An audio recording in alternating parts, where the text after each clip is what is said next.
Kami sebagai manusia yang biasa, yang penuh dengan kekurangan dan kehilafan, belum dapat melaksanakan aspirasi masyarakat pada umum.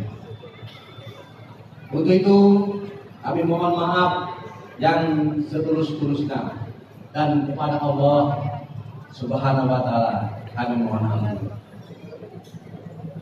Hasil pemilu tahun 2012. Untuk itu, karena setelah pimpinan dan anggota Dewan perlu menyampaikan hal-hal sebagai berikut. 1.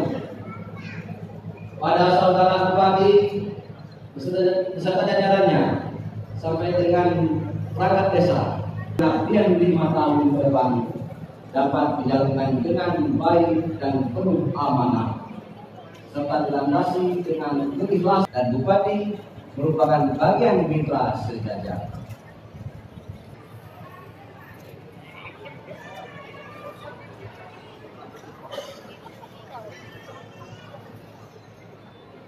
Sumatera Selatan nomor 511 ke-1 meresmikan pemberhentian dengan hormat anggota Dewan Perwakilan Rakyat Daerah Kabupaten Muara Enim masa jabatan tahun 2014-2019 sebagaimana tercantum dalam lampiran keputusan ini, disertai ucapan terima kasih atas pengabdian dan jasa-jasanya selama menjadi anggota Dewan Perwakilan Rakyat Daerah Kabupaten Muara Enim.